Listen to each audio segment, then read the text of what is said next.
안녕하십니까 한라님들, 강왕국입니다. 자, 오늘은 마법의 연금 굴리기 개정판을 최근에 내신 김성일 작가님을 모셨습니다. 안녕하세요. 반갑습니다.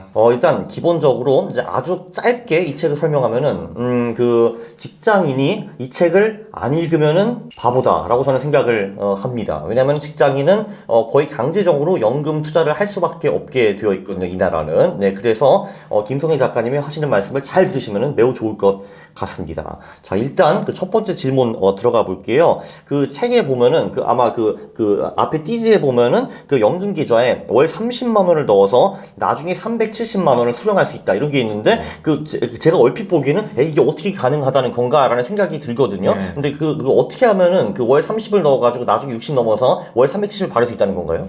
어떤 가정이 들어있나요? 네, 여기서는 일단 가정을 한 달에 30만 원씩 연금저축 펀드에 이제 저축을 하는 걸로 가정을 했고요. 그리고 연금저축펀드 계좌에 들어있는 거를 이제 자산배분 투자를 하는 거죠. 네. 책에 나와 있는 K 올웨더라는 이제 포트폴리오로 운용을 했다라고 가정한 거고, 그 다음에 연금저축을 한 달에 30씩 하면 1년에 360만 원이 되거든요. 예. 그러면 이제 납입한 거에 대해서 연말정산 세액공제를 받을 수 있잖아요. 그게 뭐 한 7만 원인가요? 어떻게 되죠? 네, 59만 4천 원 정도 계산이 되거든요. 아, 59만 원. 16.5%라고 했을 때 네.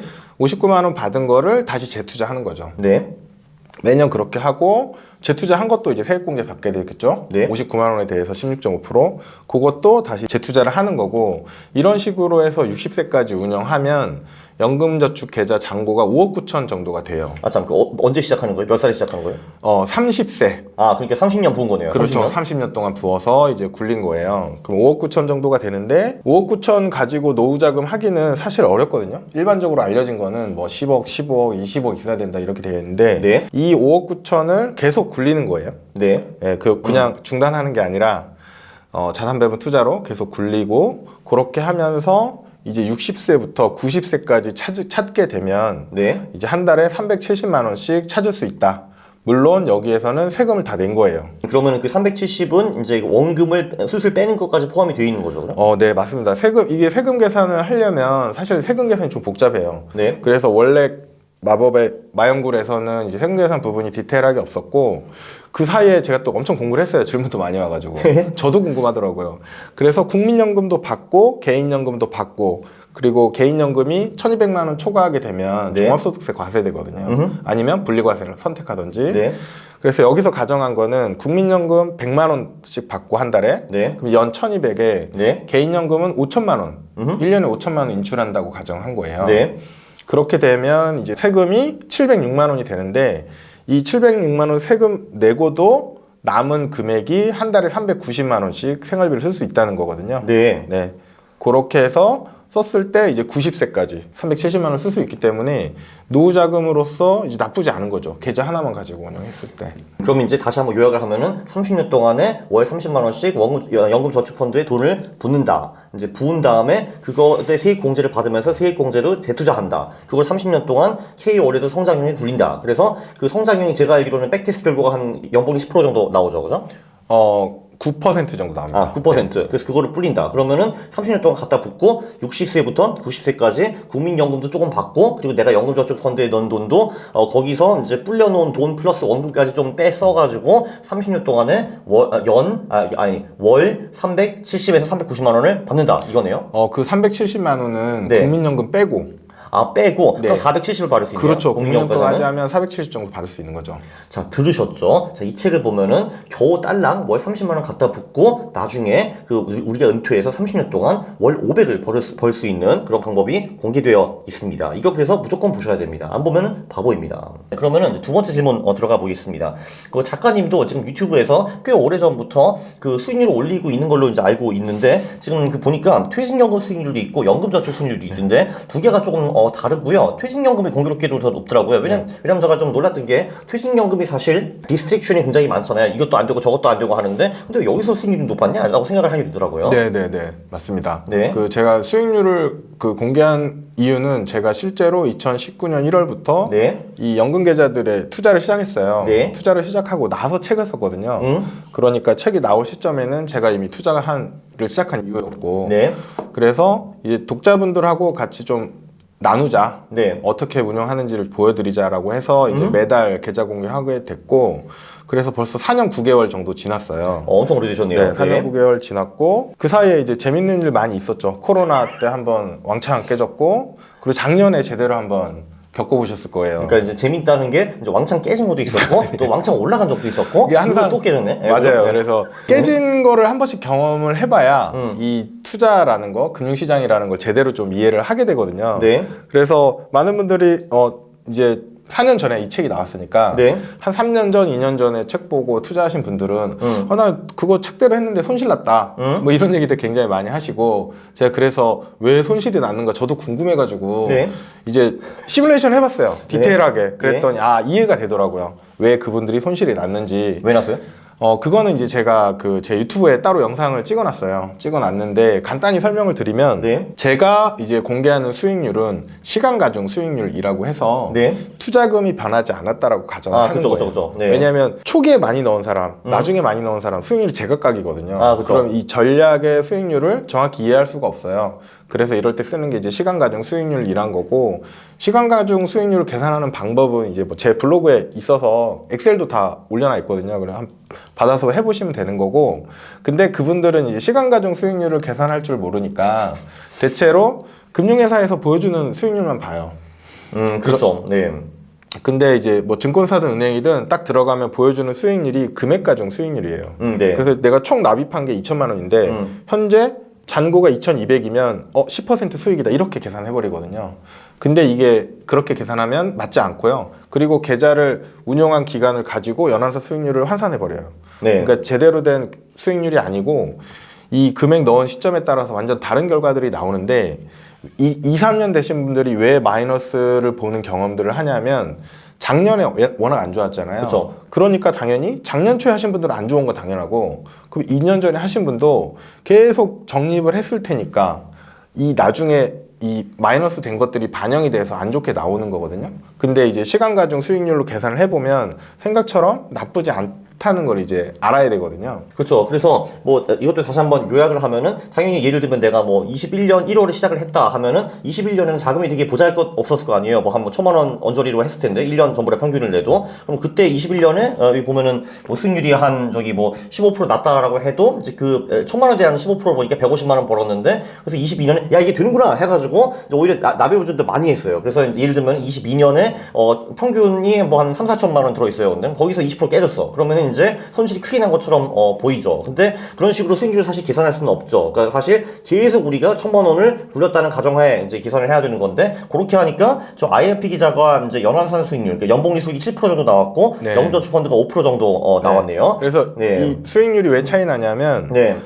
이제 제 그 블로그나 유튜브 오시는 분들은 이제 많이 들으셨겠지만 연금저축 펀드는 담보대출이 가능해요.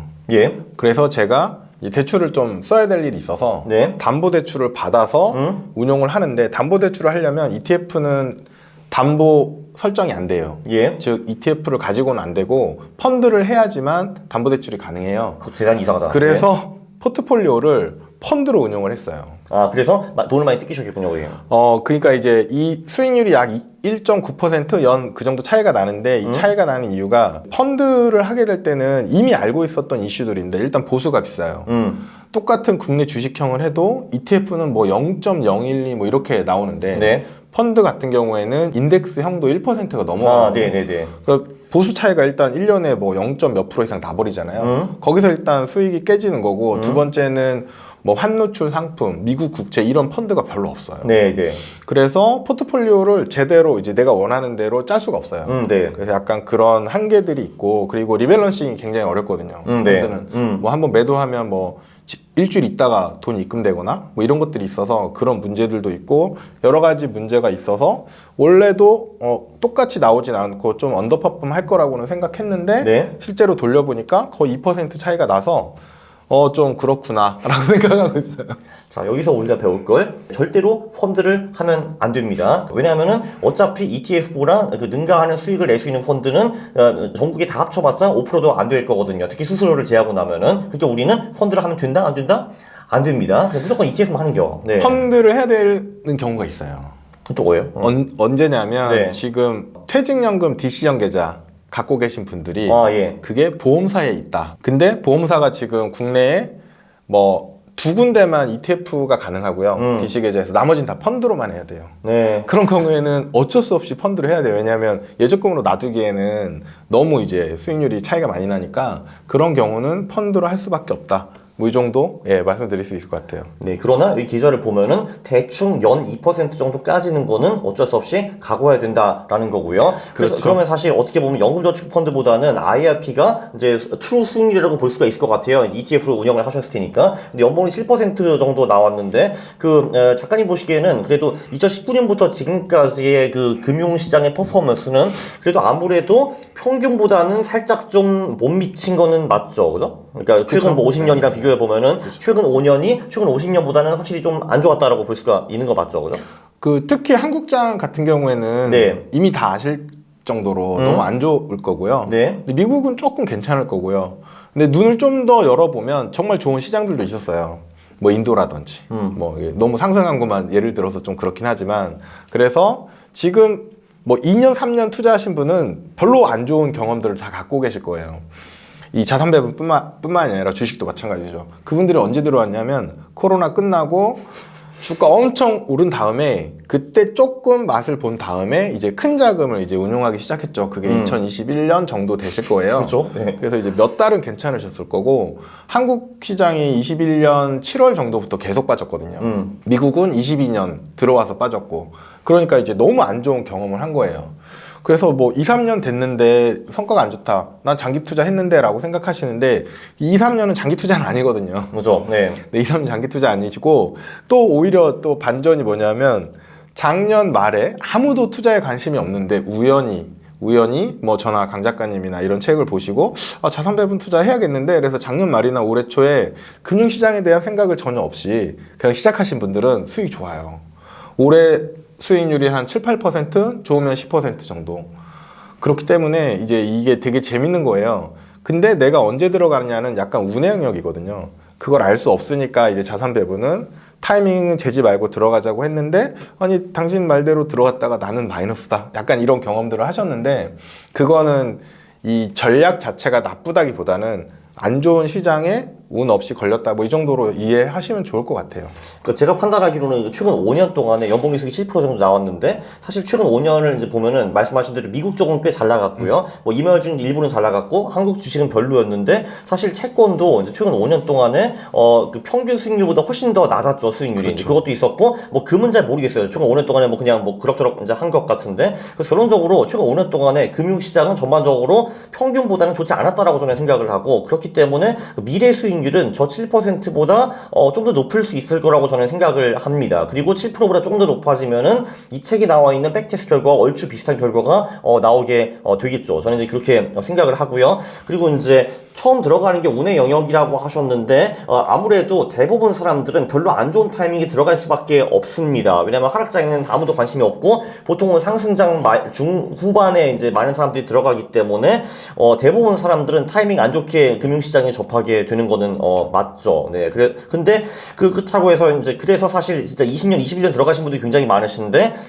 지금 자산 배분을 그만두는 거는 저는 상당히 어리석다라고 생각을 합니다. 네. 왜냐면은 지금은 대부분의 이제 시장들이 좀 리즈너블 밸류에이션에 와 있다 이렇게 이제 볼 수가 있죠. 채권도 마찬가지고 뭐 금은 뭐 잘 모르겠는데 뭐 주식도 뭐 미국이나 인도 몇 개 시장을 제외하면은 사실 뭐 밸류에이션이 뭐 괜찮은 편이고요, 제 생각에는. 네, 그렇습니다. 재밌었던 게 이제 네. 작년 말에 그 제가 다른 데 인터뷰를 하러 가면 네. 개인적으로도 많이 질문 받았지만 작년 말에 은행금리가 5%였어요. 네. 그리고 주식은 1년 내내 빠졌고 채권도 빠졌고. 그쵸. 그러니까 저한테 얘기하는 게 일단 예금을 했다가 네. 금융시장이 좀 회복세가 보이면 그때 다시 투자를 하는 게 어떻겠냐 이런 질문을 정말 많이 받았어요. 근데 이제 저 계속 결사 반대를 했죠. 네. 결사 반대하고 심지어 제가 작년 12월에 2023년 자산 배분 수익률 예상치를 이제 찍어서 올리기도 했어요. 예. 그 뭐 간단한 통계를 이용한 기법이긴 한데 왜냐하면 예금인 경우에는 기대 수익률이 5%고 그렇죠. 자산 거죠, 그죠. 네. 안 좋았던 해가 있으면 그 다음에는 두 자릿수 이상의 수익률이 나오는 경우가 굉장히 많거든요. 뭐 거의 그렇죠. 네, 그래서 근데 이제 재밌는 게 만약에 그때 그런 생각을 가지고 예금으로 전환했던 사람들은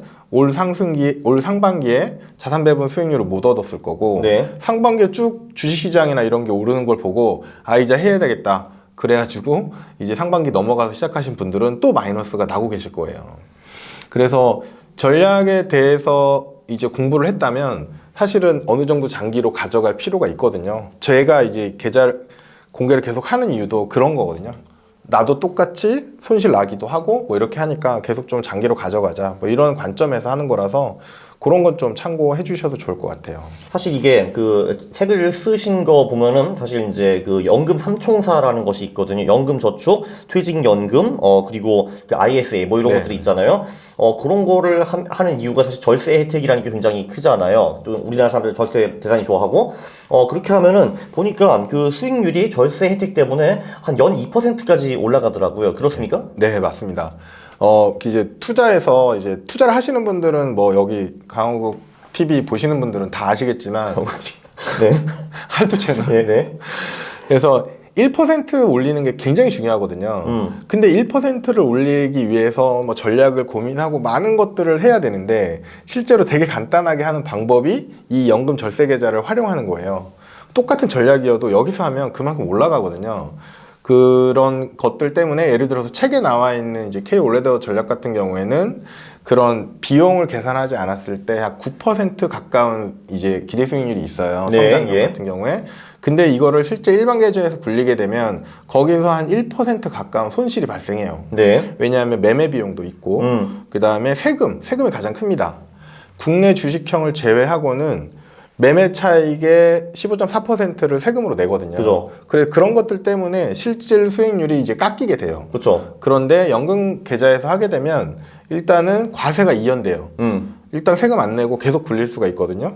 그 다음에 세금을 낼 때도 실제로는 이제 연금소득세라고 해서 3에서 5% 굉장히 저율과세를 하고 예. 세액공제를 받았잖아요. 그걸 또 재투자하는 효과가 있어서 네. 실제로는 연금계좌에서는 10% 정도의 수익률이 나거든요. 그래서 이제 일반 계좌하고 연금 계좌하고 수익률이 2%가량 차이가 나게 되는 거예요. 이거는 그냥 앉아서 2%번 거거든요. 그러니까 그렇죠. 투자에 별로 신경 안 써도 2% 정도 벌 수 있는 거네요. 네, 굉장히 크고 특히 이제 강 작가님처럼 이제 그 직장 생활 안 하시는 분은 크게 상관이 없을 수는 있는데 일반적인 직장인 분들은 이 연금 계좌에 이제 돈을 납입하고 세액공제 받고 하는 게 굉장히 크거든요. 금액이. 그래서 연간 900만 원까지 이제 세액공제 혜택이 되고 5,500만 원 이제 급여 이하인 분들은 148만 원을 세액공제 환급받을 수 있어요. 그러니까 상당히 큰 돈이에요, 그죠? 엄청 큰 네. 돈이에요. 예. 이제 어떤 분이 이제 최근에 이제 강의 갔다가 만났는데 그분께서 저한테 그러시더라고요. 쉬는 시간에 조용히 오셔가지고 자기가 2019년에 마연구를 보고 네. 이걸 해야겠다라고 생각을 했는데 깜빡하고 있었는데 벌써 4년이 지난 거예요. 예. 그럼 그분은 1년에 최소 100만 원씩 세금을 이제 그냥 버린 거죠. 그렇죠. 네. 400만 원을 날린 거예요. 네. 투자 수익은 둘째 치고 네. 거기서 이게 굉장히 차이가 많이 나요. 네. 그렇죠. 그래서 그 요약을 하면은 이게 뭐 백테스트 전략이 뭐 9%짜리 전략이다 하는데 그거를 그냥 내 개인 계좌로 하면은 한국 주식은 아니지만 이제 해외 투자할 경우에는 거기 내가 수익이 날 경우에 세금이 발생하기 때문에 그 수익률이 사실 9%에서 8% 줄어든다. 네. 그런데 이거를 그 저기 연금 계좌, 그러니까 그 퇴직연금 계좌, 뭐 개인연금 계좌 이런 데서 돌리면은 일단 그 이익에 대한 세금을 안 내고 나중에 내가 연금을 받을 때 세금을 조금 내기 때문에 결국은 10% 정도 벌게 된다. 그래서 네. 8대 10 이렇게 네. 보시면은 될 것 같네요. 그러면은 연봉 차이가 한 2% 정도 나는 거네요. 그렇죠, 그렇죠. 실제로 굉장히 차이가 많이 나기 때문에 네, 여기 그림도 갖고 오셨네요. 네. 이거를 안 하는 건 굉장히 손해죠. 네. 아, 그렇죠. 여기 보면은 A와 B의 잔고 차이가 나오네요. 그게 네. 당연히 시간이 흐르면 흐를수록 한 20년이 흐르면은 한 그래도 뭐 4, 5천만 원 정도 차이가 나는 걸로 그렇죠. 보이네요. 네, 맞습니다. 예. 이거 30만 원씩 했을 때거든요. 아, 그죠. 굉장히 네. 차이가 많이 나기 때문에. 겨우 30만 원이에요, 이게? 네. 그러면은 여기다가 예를 들면은 그러니까 60만 원을 갖다 붙는다고 치면은 거의 1억 차이가 나는 그렇죠. 거네요. 1억 차이가 나는 거죠. 20년 만에. 네. 굉장히 차이가 많이 나고 그리고 이게 되게 재밌는 게 예. 여기 지금 이 그래프를 보시면 네. 초반에 이제 차이가 확연하게 나요. 근데 그러네? 막판에는 예. 차이가 별로 안 나요. 아, 그렇죠. 왜냐면은 세액공제라는 게 아무래도 금액이 처음에 적을 때는 이제 큰 효과를 발휘하는데 나중에 가면 갈수록 이제 여기 뭐 내가 이제 뭐 1억, 2억 쌓았다 하면은 그 100만 원 사실 별게 아니게 되니까요. 그렇죠. 네. 그래서 이제 특히 이제 시작하시는 분들은 이게 되게 커요. 그렇네요. 그래서 네. 저 같은 경우에도 제가 한번 이걸 계산해 본 적이 있어요. 제가 지금 4년 9개월 됐다고 했잖아요. 예. 그럼 4년 동안 세액공제를 받았잖아요. 네. 그걸 반영하면 제 실제 아까 IRP 성과가 7%가 아니라 10%가 넘어가요. 아, 그렇구나. 왜냐면 처음에는 그 세액공제 효과가 크니까요. 네네네. 그렇게 되기 때문에 네. 굉장히 크고, 나이가 있으신 분들, 예. 예를 들어서 내가 뭐 40대다. 그러면 55세까지 하면 10 몇 년밖에 안 남았거든요. 그죠. 이런 분들은 정말 차이가 많이 나는 거죠. 아, 그렇죠. 그분들은 이제 2% 차이가 나는 게 아니라 네네. 실질적으로 뭐 3%, 4% 차이가 네, 날 수 있네요. 맞습니다. 네, 굉장히 차이가 많이 나고, 그리고 이제 그 실제 자산 배분 투자를 하고 계시는데, 지금 수익이 안 난다. 이런 분들 이제 제가 직접 인터뷰를 해보면, 세액공제 받은 거 다 계산 안 한 거예요. 네. 네, 왜냐하면 증권사나 은행에서 보여주는 수익률 그대로 보거든요. 네. 그렇게 보면 이제 그렇게 되는 거고, 실질로 보면 이제 나쁘지 않다. 뭐 이렇게 보시면 좋을 것 같아요. 오케이. 그러면은 좀 구체적으로 들어가서 이게 지금 연금 3총사가 있잖아요. 연금저축, 퇴직연금, ISA 이렇게 있는데 그러면 이제 제가 직장인일 경우에 그리고 나는 빨리 이제 큰 금액 목돈을 만들고 싶어 해요. 그러면은 어떤 순서대로 이 연금 3총사에 들어가야 되나요? 일단은 이제 많은 분들이 알고 계시긴 할 텐데 세액공제 금액이 이제 작년까지 700이었고 아, 제가 기억한 게 많았네. 네. 900으로 늘어났잖아요. 오호. 네. 그래서 이 세액공제는 무조건 다 받아야 돼요. 음. 난 투자가 너무 싫어라고 하셔도 네. 일단 연금에 넣어서 세액공제 받고 연금 안에서 예금, 현금성 자산, 안전한 거 그런 거 하시면 되거든요. 그런 거를 하시더라도 일단 세액공제 받을 건 다 받아야 되는 거고 네. 일단은 연금저축으로는 이 세액공제 900을 다 못 받아요. 예. 연금저축은 600까지만 세액공제 대상이 되거든요. 근데 왜 이렇게 이상하게 나서요? 되게 이상하죠. 네. 왜 그런지는 저도 모르겠어요. 하긴 뭐. 네. 왜 그런지 뭐. 네. 네, 저도 모르겠고 일단 행정하시는 분들이 이제 결정하신 것 같고 그래서 연금저축만으로는 세액공제를 다 챙길 수 없기 때문에 IRP도 같이 해야 돼요. 퇴직연금. 네. 네. 그러면 IRP는 한도 900을 다 챙길 수 있는데 왜 연금저축을 굳이 따로 가져가냐? 이제 상품이 달라요. 가입할 수 있는 상품이. 그래서 IRP는 뭐 선물 이런 거 들어가 있는 ETF를 거래할 수가 없어요. 네. 그리고 안전자산 30% 이상 보유 의무도 있고 이렇기 때문에 네. IRP보다는 자금 운용하기가 연금저축이 더 좋아요. 그리고 중도해지를 혹시 하게 되더라도 연금저축은 이제 할 수 있는 가능성이 많아요. 그래서 운용 자체는 연금저축이 더 우수해요, 계좌가. 그런데 한도를 다 못 채우기 때문에 IRP도 해야 되는 거죠. 그러면 이제 순서가 연금저축에 먼저 600을 넣고 네. 그 다음에 여윳돈 300은 IRP에 넣는 거예요. 네. 그럼 이제 900을 세액공제 받죠. 네. 그런데 이제 제가 더 열심히 모으겠다라고 하신 분들은 900만 원을 다시 연금저축에 넣어요. 추가로. 그럼 1,800이 되네요. 네. 그러면 연금저축 IRP에 1,800만 원까지 납입할 수 있거든요. 한도를 채워 넣는 거예요. 이거 왜 세액공제도 못 받는데 왜 넣느냐 하면 세액공제는 못 받지만 과세 이연하고 저율과세 혜택을 받잖아요. 이게 굉장히 큽니다. 그렇죠. 네네. 이게 굉장히 크기 때문에 요거를 1,800을 다 채워 넣는 거고 그 다음에 여윳돈은 ISA 계좌를 굴리는 거죠. ISA 계좌 같은 경우에는 1년에 2천만 원씩 총 1억까지 납입이 되는데 네. 장점이 뭐냐면 이 안에서 굴린 거는 손익통산을 해줘요. 네. 손해난 거랑 이익 난 거랑 통산해서 네네. 순수익에 예. 대해서만 과세를 해주거든요. 네. 그러니까 미국 주식 하시는 분들은 이제 미국 계좌는 그렇게 되는 걸 알고 계실 거고 우리나라에서는 이 ISA만 그게 돼요. 네. 물론 연금저축도 자연스럽게 그게 반영이 되긴 하는데 네. 일단 ISA는 단기간에도 그게 가능하고요. 그 다음에 순수익에 대해서 200만 원까지는 비과세 그리고 200만 원 초과에 대해서는 9.9%로 분리과세를 해줘요. 네. 그렇기 때문에 일반 주식 계좌에서 운영을 할 이유가 없는 거죠. 가급적이면 여기 ISA에서 하는 게 유리하고 그리고 ISA는 이제 3년 동안 보유를 해야 이 혜택이 있는데 네. 중도 해지해도 됩니다. 왜냐하면 그냥 혜택을 못 받을 뿐이에요. 네. 네, 그렇기 때문에 이 ISA 계좌 이용하시는 게 좋기 때문에 연금저축, IRP, 다시 연금저축, 그 다음 ISA 이런 식으로 가져가시면 그게 가장 좋은 것 같아요. 그러면은 결국은 연금저축 600 그리고 퇴직연금 300 그래서 900을 채워가지고 거기에 대한 세액공제를 풀로 받고 그 다음에 돈이 남으시면은 또 거기 900만 원을 연금저축에 집어넣고요. 그럼 1,800이 되는 거고 그래도 돈이 좀 많이 남으신다 하면은 2천만 원을 ISA에 넣는다. 그래서 최대 3,800만 원의 혜택을 받을 수 있는 거네요. 그 콤보가 세액공제부터 이제 존재하고 그 다음에 이제 분리과세도 있고 그리고 이제 과세 이연도 있고 나중에 연금을 받을 때 세금 조금 내는 것까지 있네요. 그러니까 많은 혜택이 있는 거네요. 이건 이제 싱글일 때는 요게 베스트 아니고 네. 부부인 경우에는 이제 배우자가 있잖아요. 네. 그럼 일단 연금저축이 가장 유리하거든요. 예. 그럼 내 거만 하는 게 아니라 네. 이제 아내나 배우자 것도 연금저축을 다 넣어주는 거예요. 네. 그러면 내 거 연금저축 IRP 넣고 그 다음에 배우자 연금저축 IRP를 넣는 거예요. 네. 그리고 나서 여유 자금이 있으면 그 다음 IS로 넘어가는 거죠. 아, 네. 그러면 이제 부부 합산으로 하면 훨씬 많은 자금을 절세 계좌에서 운용할 수가 있거든요. 총 7,600만 원이네요. 그럼? 맞습니다. 네. 뭐 네. 7,600만 원을 1년에 저축할 수 있는 사람은 별로 없죠. 거의 말이 없어요. 없잖아요. 예. 네. 이제 요거를 어떻게 활용하냐면 네. 지금 현재 일반 계좌에서 운용하는 자금 있잖아요. 네. 그거를 이쪽으로 계속 옮기는 거예요. 아, 그렇죠. 일반 네. 계좌에 내가 만약에 1억이 있다. 그러면 내년에 한도는 이제 3,600이니까 요것밖에 못 넣잖아요. 네. 그 다음 해에 또 한도가 또 생기잖아요. 네. 그러면 일반 계좌에 있던 걸 또 옮기고 이런 식으로 해서 절세 계좌로 옮겨 나가는 거죠.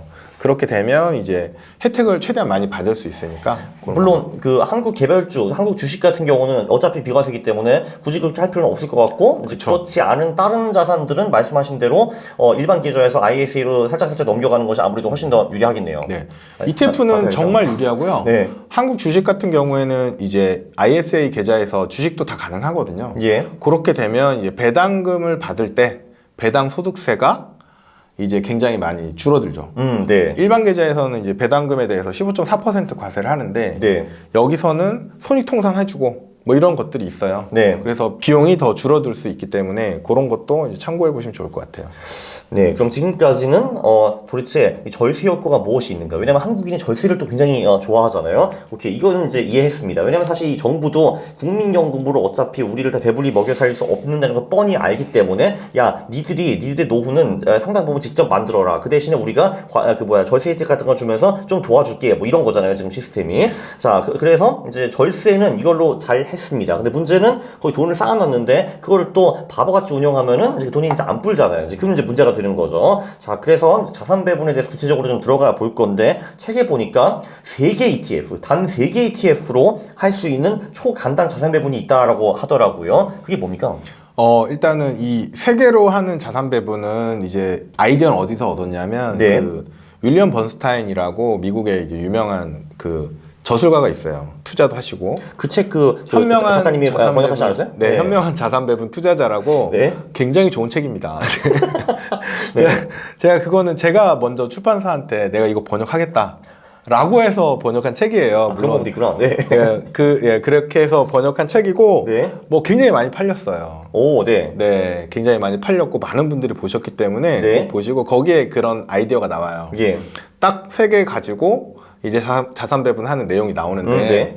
이제 그거는 좀 문제가 많아요. 3개로 하는 건. 왜요? 예, 약점이 많고, 근데 우리나라에선 이게 굉장히 잘 돼요. 오, 그러니까 그리고 그리고 미국에서 안 되는데.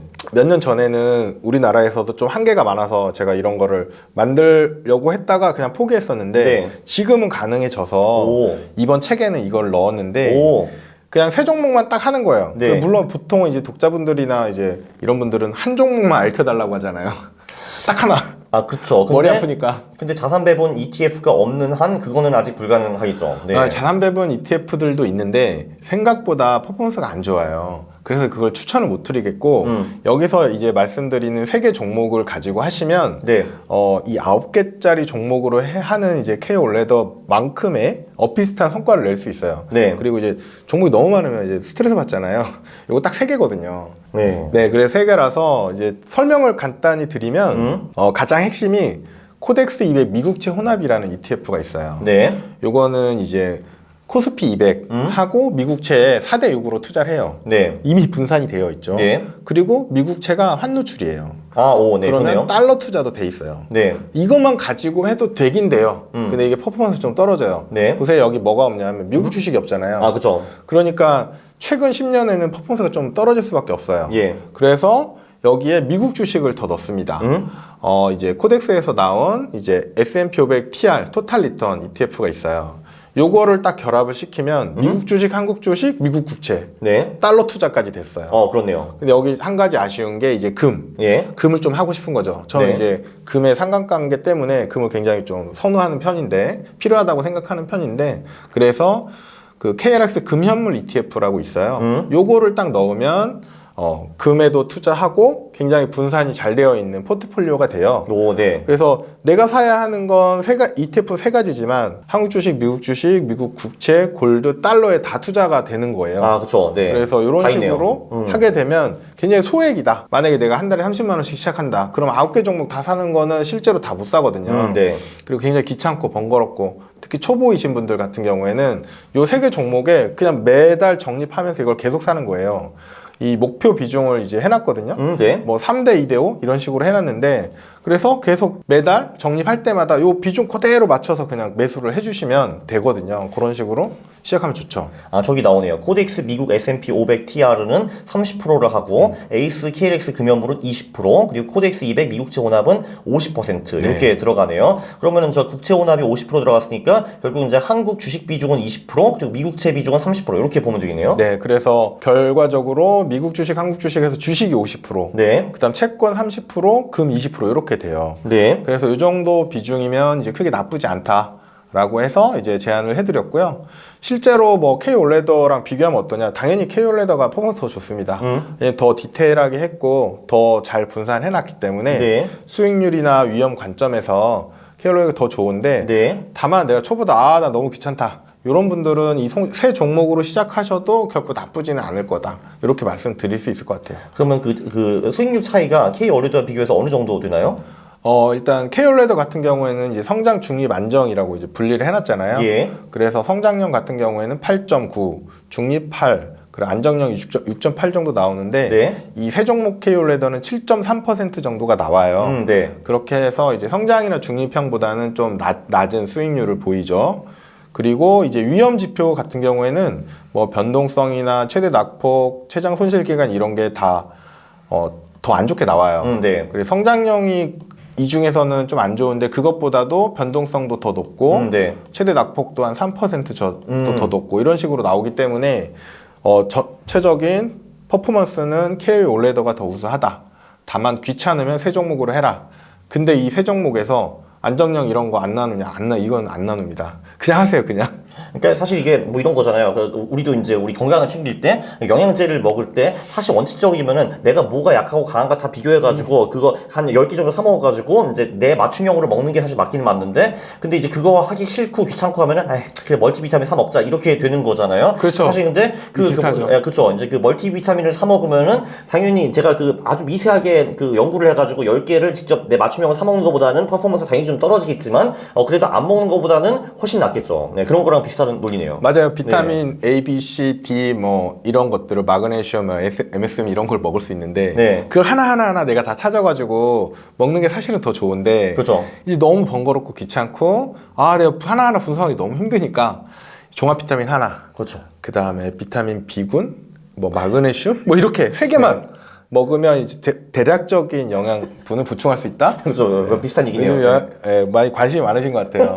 저도 하루에 이제 몇십을 먹기 때문에. 몇 시발을 드세요? 몇 시발? 합하면 그 정도 되는 것 같아요. 오케이. 네. 그거는 다음에 다루기로 하고요. 오케이. 자, 그러면은 지금 우리는 초간단 자산 배분을 살펴봤습니다. 멀티비타민 같은 걸 일단 살펴봤고요. 종합 영양제 같은 거. 자, 근데 그래도 이 채널을 보시는 분들은 그래도 좀 더 디테일하게 좀 맞춤형 전략을 만드시고 싶으실 것 같아요. 그래서 계속 지금 뭐 K올레더 얘기가 좀 나오고 있거든요. 근데 일단 그것부터 여쭤봐야 될 것 같아요. 사실 그 전체기 보면은 이제 주식 비중이 50%보다 더 낮았거든요. 그래서 지금은 말씀하시는 게 주식 5, 채권 3, 금 2 이렇게 가셨는데 그 전에는 제가 기억하기로는 주식 비중이 보통 한 30에서 40% 정도였고 그 금 비중은 한 15% 언저리였고 그 채권 비중이 이거보다 현저히 컸거든요. 30%더 컸어요. 거의 50% 정도 됐는데 도대체 왜 이렇게 그 변화가 있었습니까?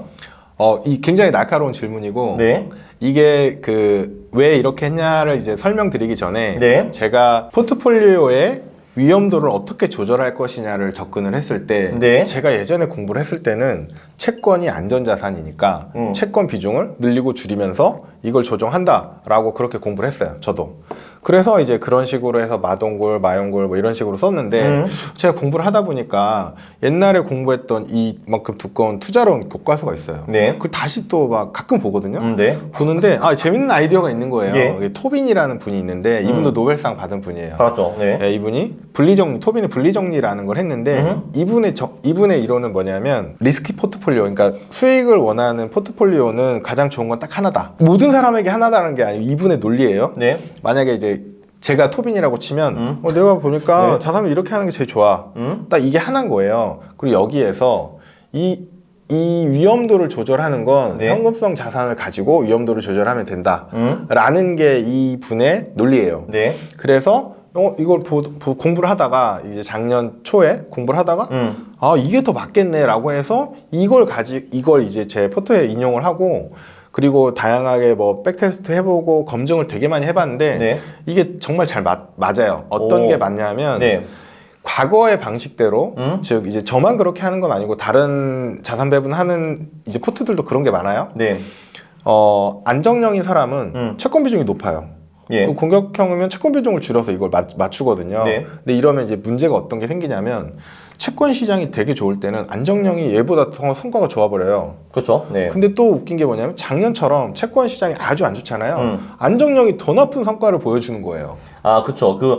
맞아요. 사실 2022년 같은 경우에는 사실 동적 자산 배분 같은 경우도 원래 이제 장이 강하면 주식을 많이 하고 이제 장이 안 좋으면 안전자산으로 넘어가는 건데 그래서 그 전략들은 다 제때 안전자산으로 넘어가기는 했는데 이제 그게 채권이기 때문에 주식 못지않게 신나게 깨진 거예요. 그래서 이제 저도 그래서 동적 자산 배분 이거 좀 이제 확실히 대폭 개선이 필요하구나 이 생각을 하게 되었는데 이제 말씀하신 논리와 비슷한 것 같아요. 네. 그래서 안전자산이라는 컨셉 자체를 좀 바꿔야 된다라는 거였고 네. 제가 2022년 초에 이거 공부하고 나는 이제 이걸로 다 바꿔야겠다라고 하고 그 즈음에 이제 책을 쓴 게 마법의 투자 시나리오예요. 예. 그래서 책은 이제 2022년 말에 나오긴 했는데 이제 보통 원고가 한 6개월 전에 막 이렇게 가는데 네. 그 원고에는 이제 두 가지가 다 실려 있어요.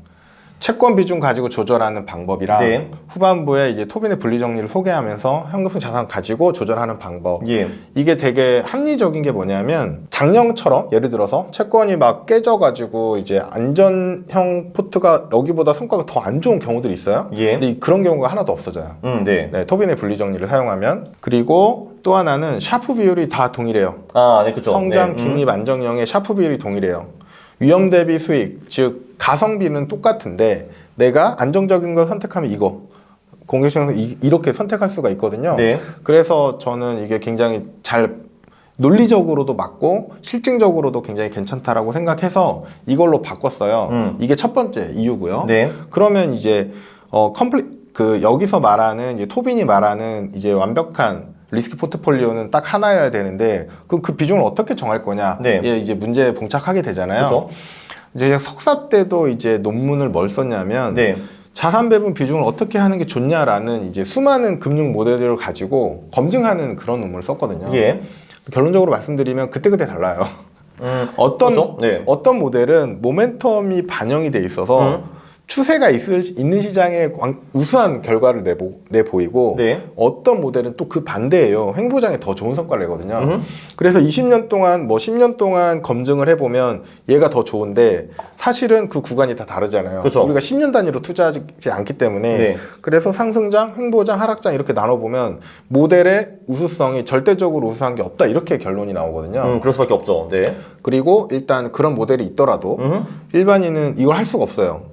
그렇죠. 네. 네, 매일매일 이걸 돌려가지고 검증한 다음에 거기 제가 만들었던 건 막 복잡한 수학식이 있어가지고 더더욱이나 어렵지만 뭐 간단한 동적 자산 배분 모델도 사실 이제 실천하기 굉장히 어렵거든요. 그렇죠. 짱나죠. 저도 잘 안 해요. 귀찮아서. 그래서 이제 정적 자산 배분 어프로치를 하게 될 때 이제 많이 네. 참조하는 게 연기금 걸 많이 봐요. 네. 왜냐하면 전 세계에서 가장 큰 돈을 굴리고 있고 가장 오래됐어요. 최소 10년, 20년, 뭐 30년 이상 된 것도 있고 검증이 됐어요. 근데 걔네들이 다 자산 배분해요. 네. 근데 저처럼 자산 배분 좋아하는 사람들은 그런 이제 레포트나 분석자를 되게 많이 보거든요. 네. 좋아하는데 이게 대표적으로 가장 잘한다고 알려진 데가 네. 미국의 캘퍼스, 그 다음에 캐나다의 CPPIB라는 이제 연기금이 있어요. 얘네들이 수익률이 높은 편이죠, 그죠? 가장 좋습니다. 네. 가장 좋고 뭐 변동성도 좀 있긴 한데 가장 네. 좋고 얘네들의 성과를 보면 그 자산 배분을 보면 네. 주식이 56, 59%, 그 주식이 50%가 넘어요. 네. 뭐 좀 높다고 생각할 수도 있는데 네. 그리고 나서 나머지 반반이 채권하고 대체 투자가 반반씩 투자돼 있어요. 아, 네네. 20 몇 %씩. 예, 예. 뭐 이런 식으로 되어 있기 때문에 요거를 이제 무시할 수는 없죠. 네. 그리고 우리나라 같은 경우에는 이제 채권 비중이 워낙 컸었어요. 그런데 우리나라가 이제 5년 단위로 중장기 자산 배분안을 이제 보고를 하거든요. 예. 언론에 나와요. 아, 네네. 그걸 보면 장기적으로 주식 비중이 거의 50%까지 올라가요. 네. 당장 못할 뿐이지. 그리고 채권 비중 줄이고 해외 투자 비중 늘리고. 네. 이런 걸 보면 우리나라의 국민연금에 있는 그 많은 똑똑하신 분들도 이걸 하는 게 좋다는 걸 알아요. 네. 그런데 내년에 당장 못하니까 장기 계획으로, 중기 계획으로 넣어가지고 천천히 반영하는 건데 저희 같은 개인 투자자는 사실 내일 당장 반영해도 되거든요. 그죠. 그죠. 이게 사실 뭐 지금 이제 그 한국 그 국민연금이 뭐 제가 지금 알고 있기로는 뭐 가진 돈이 뭐 1,000조, 2,000조는 될 거 아니에요. 맞아요, 맞아요. 네. 1,000조 그러니까 그거를 지금 이제 주식 비중 우리가 35%에서 내일 50%를 올리겠습니다. 하면 이제 갑자기 몇백 조를 이제 네. 투자해야 되니까 그러면 이제 금융시장이 크게 망가질 테니까 그렇게는 못 하고 이제 천천히 이제 그거를 지금 이제 보니까 34.8%인데 그걸 뭐 50% 언제까지 올리겠다 뭐 이런 얘기네요. 네, 맞습니다. 이거는 이제 국회 예산처 자료고 네. 2018년 기준이라서 이거보다는 지금 주식이 좀 더 올라가긴 했어요. 예. 그런데 이제 작년에 나온 자료들도 보면 이제 장기적 5년 후에는 더 많이 늘릴 거라고 이제 계획이 다 잡혀 있어요. 그거는 무조건 그렇게 가기 때문에 그러면 이제 제가 보기에는 그럼 무난한 수준이 어느 거야. 이거를 이제 수학적으로 계산하는 모델은 있지만 네. 그건 어차피 우리가 못 써요. 그래서 오히려 여기서는 약간 휴리스틱이 발동을 한 거죠. 네. 그러면 주식이 앵커니까 주식이 50% 넣고 나머지 반반 하자인데 제가 책에서 쓴 거는 채권에 이제 30%를 넣고 네. 대체 투자에 20%를 넣었어요. 예. 그 이유 중에 하나는 대체 투자에 금만 넣었어요. 네. 그래서 이제 금 자체에 대한 이제 노출, 투자 비중이 너무 커져버리는 리스크도 있어서 예. 그건 국채 30%, 금의 20% 이렇게 할당을 한 거예요. 그러면 이제 그런 질문을 할 수 있죠. 아니 그냥 국채랑 대체해서 25%씩 하면 안 돼? 해도 됩니다. 네. 그렇게 차이가 안 나요. 그렇죠. 없어요. 네, 맞아요. 네, 그게 그렇게 중요한 게 아니고 그건 뭐 취향 따라서 조금 바꿀 수 있는데 굳이 바꾸고 싶으시면 하셔도 되고 저는 뭐 이것도 충분히 괜찮다라고 생각을 하는 거죠. 네. 저기 보니까 그 연기금에 기타라는 게 있는데 네. 그 한국은 뭐 기타가 0.3%라 상관없는데 네. 아니 뭐 캘버스는 10.1이고 캐나다는 -4 이건 뭐예요? 캐나다 같은 경우에 이제 대표적으로 굉장히 얘네가 운용을 잘하는데 네. 얘네가 레버리지를 써요. 레버리지. 네, 네. 레버리지를 써서 이 마이너스라는 게 표기가 된 것 같아요. 네. 그래서 그런 거고 미국 같은 경우에는 이제 나라별로 이게 표준화되어 있진 않아요. 네. 그래서 뭐 부동산을 한다든지 혹은 또 다른 걸 하는 거를 이렇게 기타에 넣을 수도 있고 네. 혹은 이제 연금으로 내쳐야 될 돈을 현금성 자산으로 갖고 있을 거잖아요. 그런 거를 이제 해놓을 수도 있고 이거 디테일은 이제 파악하기가 어려워서 네. 그 정확하게는 모르겠지만 캐나다는 대출을 씁니다. 네. 연기금 자체에서. 사실 제가 요 보는 연기금이 6개 나와 있잖아요. 제가 이거 무식하게 그냥 평균 내보니까 얼추 5, 3, 2가 나오긴 하더라고요. 네, 대충. 네. 그러면은 그 좀 더 디테일로 이제 들어가 보면은 그럼 이제 주식 5, 채권 3, 금 2가 이제 그 옵티멀 포트폴리오다. 그 최적의 포트폴리오라고 치고요. 네. 네. 그러면은 거기에서 이제 근데 이제 이 5, 3, 2 포트폴리오는 MDD가 뭐 어느 정도 나와요? 10에서 15% 정도 나오겠죠, 그죠? 아마. 이 532 포트폴리오가 네. 성장형이랑 거의 비슷해요. 네. 네, 그래서 MDD가 한 12%? 이게 최근 22년이에요. 네. 네, 이게 2022년이에요.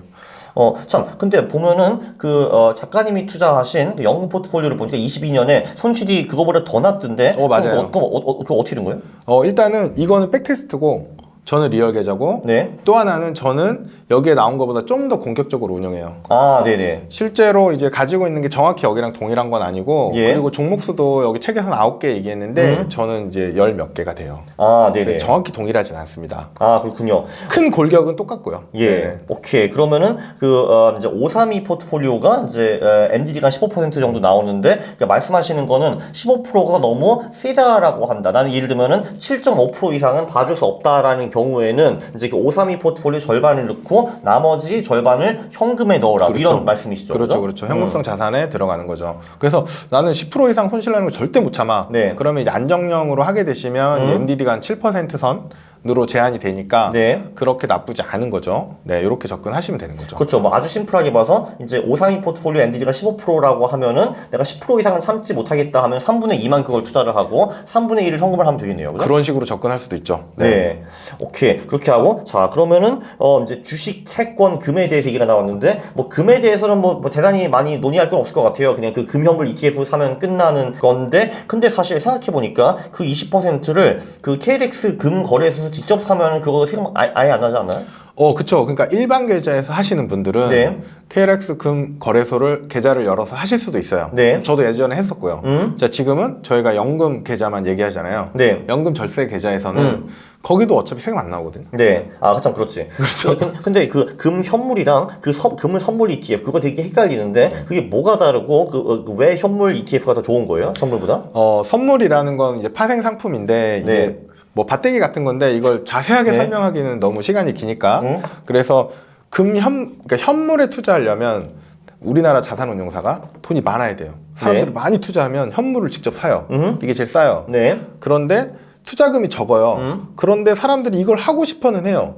우리 회사에서 상품을 내고 싶어. 네. 그러면 선물을 사서 이거를 비슷하게 추정하게 만드는데 예. 이 선물이라는 것 자체가 뭐 롤오버라든지 백오데이션 이런 여러 가지 비용들이 있거든요. 그래서 현물의 성과를 못 쫓아가는 경우가 대부분이고 현물인 경우에는 뭐 주식 같은 경우에 배당 같은 게 따박따박 나오는데 네. 선물인 경우에는 배당이 없어요. 그래서 이런 단점들이 있어서 선물보다는 현물이 유리한데 왜 선물로 나왔냐? 투자금이 별로 없어서 네. 선물로 운용을 못 하는 거예요. 그래서 우리나라 S&P 500이나 미국 국채 같은 경우에 초반에 나온 건 다 선물이었어요. 아, 네. 그런데 최근에 현물 상품들이 계속 나오고 있는 거죠. 굉장히 이제 감사한 일이죠. 그래서 선물보다는 현물 같은 거면 현물이 유리하다. 이렇게 보시면 되고 이제 한 가지 더 말씀드리면 이제 환해지 환누출도 있잖아요. 예, 예. 환해지를 하게 되면 겉으로 보이지 않는 비용이 이 운용 안에 들어가 있어요. 그치, 해치가 혼자 있냐? 아, 그죠? 네. 그렇죠. 예. 그러니까 해지하는 비용을 계속 갉아 먹히는 거예요. 그래서 그런 비용까지 내면서 환해지를 하는 게 꼭 유리하냐? 그거는 이제 좀 되게 고민해 봐야 되는데 저 같은 경우면 이제 환누출의 장점을 더 이용하겠다. 이렇게 접근하기도 하거든요. 그래서 이거 굉장히 중요한 것 같은데 ETF를 살 때 가능하면은 현물 ETF, 가능하면은 환노출 ETF 이렇게 보시면 될 것 같아요. 왜냐하면은 선물과 환해취는 비용이 발생한다. 비용은 우리의 적이다라는 겁니다. 예, 그리고 그 환노출 같은 게 저도 이제 좋다고 생각을 하는 게 우리가 아무래도 그 달러화에 대한 비중을 높이는 게 저는 좋다라고 보거든요. 이제 그 자체가 또 해칭이 되는 거니까. 예를 들어 작년 같은 경우 보세요. 작년은 사실 거의 대부분 자산들이 썩 별로 안 좋았는데 근데 달러화 얘 혼자만 1,100원대에서 1,400원대까지 갔잖아요. 20-30% 소익을 내줬으니까. 그래서 이 달러는 이제 금융시장이 안 좋을 때 꽤 괜찮은 투자처가 될 수가 있기 때문에 저는 환 노출을 좋다라고 생각을 합니다. 저도 개인적으로. 네, 일단 그렇고 그러면 이제 금에 대해서는 그 정도 하면 될 것 같고 자, 그럼 채권 쪽으로 넘어가 봐야 되는 건데 채권은 아무래도 뭐 반반 한국, 미국으로 나눠서 투자하시는 거를 선호하시죠. 그죠? 네. 근데 보니까 한국 채권 반은 이제 최근에 이게 나왔잖아요. R이랑 미국채 30년 액티브. 이건 책에 이제 안 들어가 있던 것 같은데. 네네, 맞아요. 그거 하면 되는 거 아니에요? 이 상품이 이제 제가 책을 쓴 이후에 나오긴 했어요. 네. 그래서 이제 검토는 안 됐었고 네. 굉장히 날카로운 질문을 해주셔가지고 제가 어제 분석을 해봤어요. 예. 조사를 해봤는데 그 영상도 하나 찍으셨더라고요. 그렇죠, 그렇죠. 네. 예. 그래서 이거는 이제 미국 장기 채권 국채형이고 현물이고 네. 한 노출이 되어 있어요.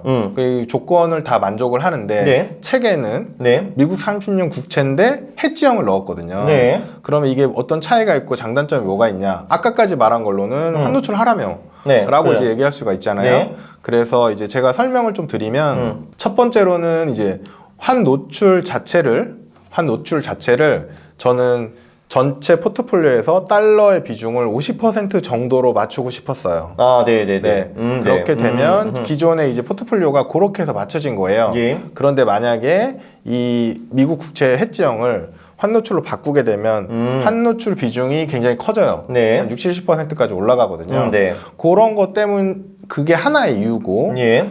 그게 전부 다는 아니에요. 두 번째는 이 아리랑 미국지 30년 액티브 같은 경우에는 이제 시가총액이 아직 120억 정도밖에 안 돼요. 예. 굉장히 작아요. 그러면 이제 매매 비용이 좀 더 많을 수 있고 네. 두 번째로 보수가 0.15%예요. 네. 그런데 제가 책에서 추천드린 상품은 시가총액 3,600억이고 보수가 네. 0.05%예요. 네. 보수만 0.1% 정도 차이가 나거든요. 네. 그러면 이거랑 환해지 비용이랑 어느 게 더 좋냐? 이거 계산하기 되게 어려워요. 실제로 환해지 비용을 공시를 안 하거든요. 그렇죠. 근데 계산하기는 어려운데 일단 포트에서는 전체적인 달러 노출 비중을 네. 50% 수준으로 맞췄다. 이렇게 보시면 될 것 같아요. 그러면 지금 이 532 채권이 30%고 그 중에 15%가 미국 채권인데 그럼 결론적으로는 그 15%를 어떻게 투자하시는 거를 지금 추천하시는 거예요? 현재는 이제 반반 나눴어요. 그것도. 네.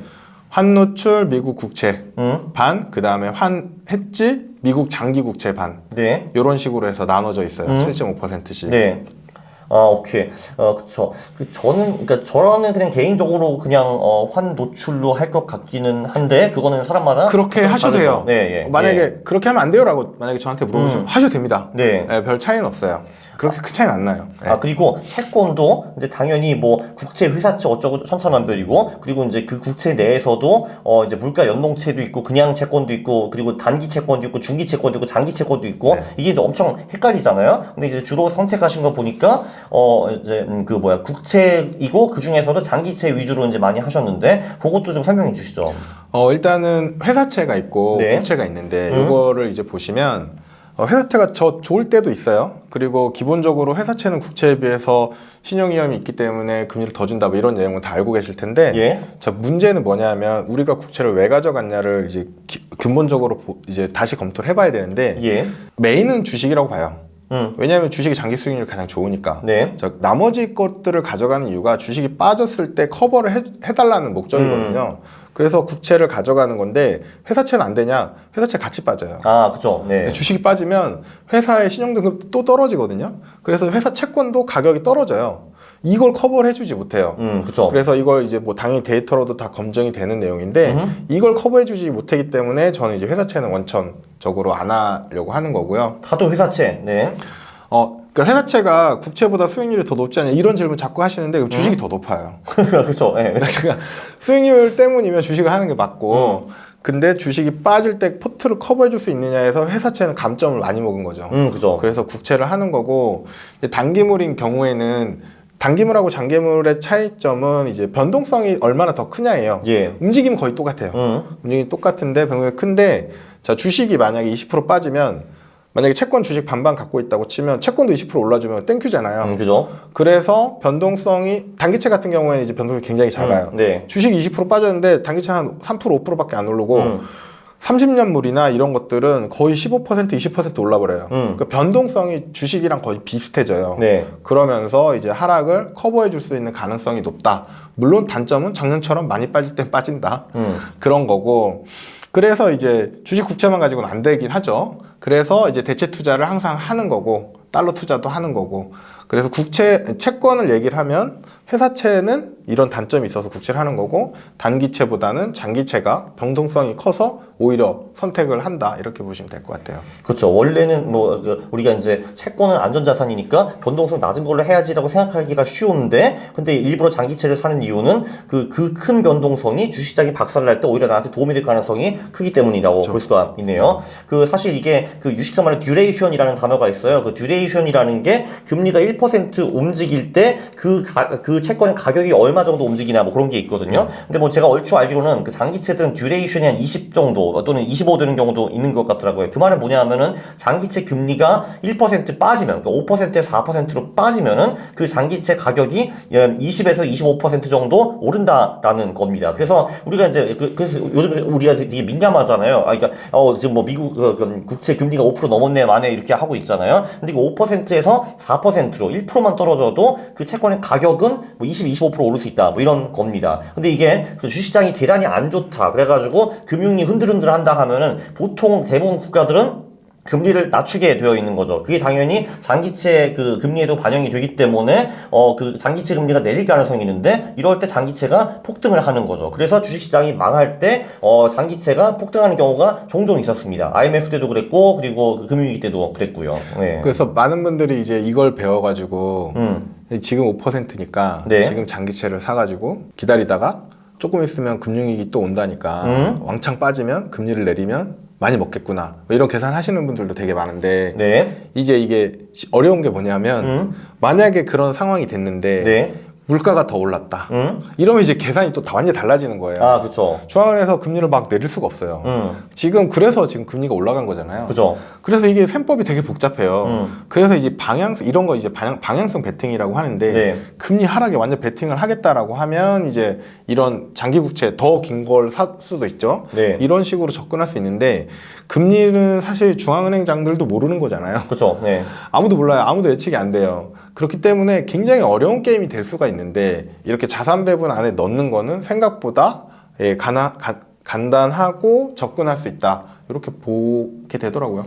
맞아요. 이게 그런 분들 되게 많거든요. 지금 이 장기채 금리가 5%, 결국 언젠가 다시 0% 되지 않겠니라고 생각을 하는데, 뭐 그 말이 틀렸다고 볼 수는 없는데, 그게 이제 내년이 될 수도 있는 거고, 10년 걸릴 수도 있는 거고, 20년 걸릴 수도 있는 거거든요. 그래서 그 베팅은, 이제, 좀 리스키하다라고 이제 볼 수가 있습니다. 그리고 빵프로 가기 전에 일단 5%에서 10% 갈 수 있는 것도 배제할 수가 없거든요. 실제로 그렇죠. 7, 80년대 그런 일도 있었고요. 네네. 네. 그러면 이제 채권을 그렇게 하고, 그리고 그러면 이제 한국 국채는 이제 비슷한 논리로 장기채에 투자를 하시는데 그거가 30년짜리 ETF 있죠. 네네네네. 30년짜리 인핸스드라고 해서 네. 뭐가 인핸스드한 거예요, 근데? 1.3배 레버리지라고 보시면 됩니다. 아, 그래서 그 이름 붙인 거예요. 그럼 40년짜리네요, 사실상. 네.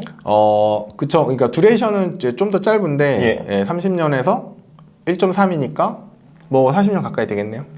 그럼 정말 남자다운 채권 ETF입니다. 보면은 오케이. 그러니까 이게 네. 변동성을 보고 이제 저는 이제 이런 식으로 이제 어프로치를 한 거죠. 여기서 ETF 하나 질문 드리면은 무슨 채권 무슨 액티브 ETF 있는데 네네. 뭐가 액티브한 겁니까? 저희는 사실 ETF는 보통 패시브 투자를 하기 위해서 하는 거잖아요. 네네. 왜 액티브가 왜 붙어요, 여기? 액티브는 이제 뭐 일반 펀드에도 액티브 펀드가 있고 지수형 펀드가 있거든요. 네. ETF도 이제 지수형 ETF가 대부분인데 액티브 ETF들이 있어요. 네. 그 지수보다 자기 더 좋은 성과를 낼 수 있다. 푸훗. 네. 예. 할 수도 있으니까. 네. 라는 가정하에서 이제 나오는 거예요. 그리고 주식형 ETF들 같은 경우에, 그러니까 기초 지수를 다 따라가야 되는데 네. 이 액티브 형들인 경우에는 70%만 따라가면 되거든요. 상관성 70%죠. 네. 네. 그래서 나머지는 이제 너네가 알아서 해라. 라고 하는 건데 주식형 같은 경우에는 괴리가 굉장히 많이 발생하기도 해요. 그렇죠. 네. 근데 채권형도 이제 채권 액티브 ETF들이 있는데 네. 이거를 이제 과거 거를 이제 좀 분석을 하다 보면 생각보다 그렇게 많이 차이는 안 나더라고요. 그래서 그렇죠. 제가 주식형은 액티브를 절대 안 하는데 네. 채권형은 액티브를 해요. 그리고 액티브밖에 없어요. 예를 들어서 이제 미국 국채 30년물 같은 경우에 액티브를 제가 편입을 했잖아요. 네. 이게 액티브밖에 없어요. 사실 저도 이해가 되는 게 그럼 이제 채권 뭔가 지수를 따라서 움직여야 될 텐데 그 지수 안에 사실 채권들이 수백 개가 들어가 있을 거 아니에요. 근데 사실 그거를 현물로 우리가 그 수백 개를 다 따라 산다는 건 현실적으로 굉장히 힘들겠죠. 아예 네. 아예 불가능하죠. 그렇죠. 그래서 그 수백 개 중에서 뭐 대표적인 뭐 10개, 20개 채권을 사가지고 이제 그 지수와 얼추 비슷하게 가는 식으로 만드는 게 최선일 것 같아요. 예. 그러면 그럼 채권은 ETF 인정. 예. 네, 채권은 안 돼. 예. 물론 채권 미국 30년물 채권인데 액티브가 아닌 게 나오면 저 바꿀 것 같아요. 네네. 근데 그거는 이제 잘 안 나오더라고요. 그래서 안 나와서 일단은 그렇게 편입을 했다. 네. 이렇게 보시면 될 것 같아요. 그렇죠. 지수를 이제 완벽하게 따라가려면 그 이제 선물 채권 ETF 이런 식으로 만들어야 되는데 그거는 이제 우리가 좀 전에 말한 그런 단점들이 있죠. 네. 네, 뭐 그래서 일단 생각보다 이 채권 ETF들이 액티브가 되게 많아요. 네. 되게 많은데 제가 채권 액티브에 대해서 그렇게 부정적이지 않은 건 성과를 보면 지수형이랑 거의 차이가 없어요. 아, 네네. 그러면 주식으로 넘어가 보는데, 주식은 보니까 미국이 절반이고, 그리고 나머지가 절반인데, 그 나머지는 보니까 이제 신흥국으로 분류할 수 있겠더라고요. 이제 한국, 인도, 중국이 들어가 있던데, 물론 여기서 우리가 왜 신흥국이냐라고 하실 텐데, 아직 금융시장에서는 한국을 누구도 선진국으로 이제 보지 않습니다. 이제 왜냐면은 신흥국 지수랑 한국 지수랑 비슷하게 이제 움직이거든요. 자, 그런데 보면은 그러면 미국이 절반이고, 신흥국 3인방이 절반인데, 근데 왜 그 선진국 쪽에 예를 들면은 미국이 들어가 있는 건 당연한 것 같은데 예를 들면 왜 일본이 없는가 좀 의아하긴 했습니다. 왜냐면 일본 주식도 제가 얼핏 분석을 해봤는데 거기도 보통 일본 주식이 빠지면 엔화가 올라주기 때문에 한국 투자자 입장에서는 굉장히 좋은 투자처더라고요. 근데 그거 왜 빼셨어요? 일단은 그 선진국에 투자해야 된다 이런 건 이제 어느 정도 다 동의를 하실 텐데 네. 그 MSCI 월드 인덱스라고 해서 23개 선진국 지수를 가지고 만드는 지수가 있어요. 예. 좀 대표적으로 많이 보는데 그 지수를 이제 분석을 해보면 미국이 70% 정도 되고요. 네. 그 다음에 일본이 6%, 그 다음 영국, 프랑스, 캐나다 이런 식으로 가요. 네. 그러면 당연히 그러면 거기도 분산했으니까 우리도 분산하는 게 좋겠네 라고 접근하면 일본 하셔도 됩니다. 네. 그리고 미국이 70%기 때문에 미국만 해도 크게 문제는 없다. 네. 이렇게 보는 거죠. 나머지는 이제 비중이 작으니까. 네. 그리고 일본 같은 경우에는 이제 분산 차원에서 만약에 넣게 되면 환 노출형, 네. 실물, 아까 말씀드렸던 거, 현물, 인 것으로 넣어야 되는데 실제로 우리나라의 일본 ETF들이 이게 있어요. 현물이고 환 노출형들이 있어요. 네.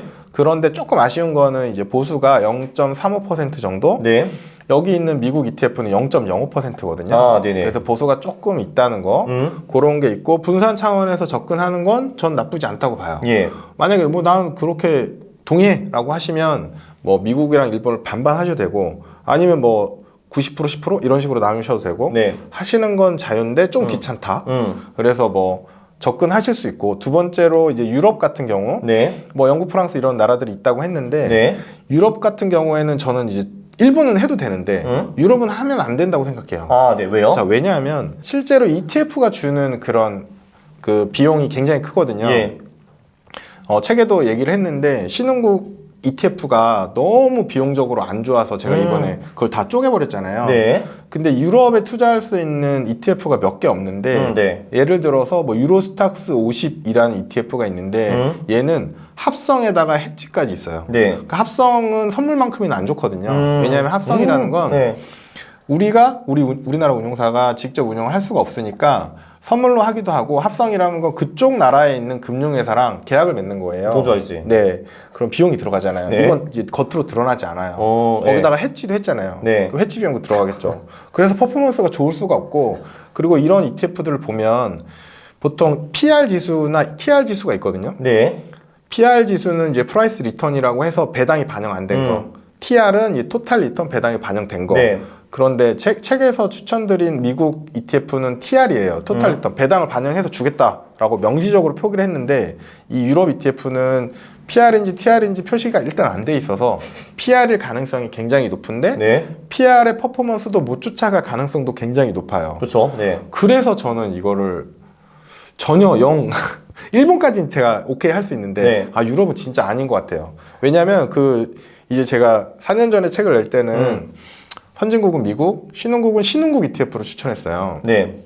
그런데 이제 세계에서 사람들이 많이 물어봤어요. 이거 퍼포먼스 안 좋다. 이 ETF 정말 별로다. 네네. 네. 그래서 그런 거보다 하면서 제가 막 공부를 해봤어요. 근데 진짜 안 좋네. 네. 네, 근데 진짜 안 좋은 이유가 네. 너무 명확하게 드러난 게 예. 제가 4년 전까지만 해도 지금보다는 이제 지식이 더 적었을 거잖아요. 그렇죠. 그리고 제가 작년에 또 ETF 처음 공부를 한 책을 썼잖아요. 네. 그 ETF에 대한 공부를 엄청 많이 했어요. 원래 알던 거에서 더 추가해서 하다 보니까 신흥국이 또 합성의 H거든요. 아 마이 갓. 근데 일단은 신흥국 지수 같은 경우에 PR하고 TR하고 배당 차이가 한 3%가 나요. 그러니까 TR이 더 높은 거죠. 근데 얘는 PR보다도 더 성과가 안 좋아요. 해지 비용이나 뭐 이런 걸 다 들어가서 그렇겠죠. 그러니까 그분들이 한 얘기가 이제 다 맞는 거고 중요한 건 이제 그분들이 느낀 거를 이제 저는 이제 숫자적으로 좀 분석을 해봤고 네. 이건 맞는데 앞으로도 개선될 여지가 없어. 왜냐면 아무도 관심 없잖아요. 유럽 네, 주식에. 신흥국. 신흥국. 네. 네. 누군가가 신흥국 ETF를 새로 내면서 TR로 냈고 네. 현물이고 언해지다. 그럼 이제 그때부터 좀 고민해볼 것 같아요. 왜냐면 더 많은 나라에 분산할 수 있으니까. 네. 근데 지금은 이제 없어요. 국내 그럴 만한 ETF가. 그래서 귀찮지만 한국, 중국, 인도로 나눈 거거든요. 자, 지금쯤 다시 한번 이제 찐따 ETF 기준을 한번 다시 한번 그 서머라이즈를 해봐야겠네요. 자, 일단 해치형 이 별로 H 들어간 거 별로고, 선물 들어간 거 일단 별로고요. 네, 그리고 또 뭐가 있었죠? 합성 이거 이제 별로고요. 또 뭐가 있었죠? 일단 그 세 가지 정도는 네. 굉장히 좀 조심하자. 이왕이면. 네. 물론 이제 그런 분들이 있어요. 내가 보기에는 환율이 빠질 거야. 그래서 해지형으로 갈래.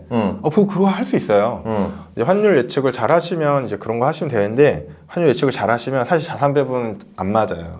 그렇죠. 환율에 투자하면 되고. 그렇지. 그러니까 합성, 선물 이거는 이제 무조건 빼라는 거고, 네네. H는 뭐 네가 환율 잘 알면은 뭐 해도 네. 된다 뭐 이런 거네요. 근데 이제 저는 그냥 열심히 공부를 해봤는데 아직도 환율을 잘 모르겠더라고요. 그러니까 예측을 못 하겠더라고요. 그렇죠. 원 달러 환율이 이제 금융시장이랑 반대로 움직여서 포트폴리오에 도움이 된다. 이거는 거의 한 번도 틀린 적이 없는 것 같아요. 거의 이제 꾸준히 네. 증명이 됐는데, 네.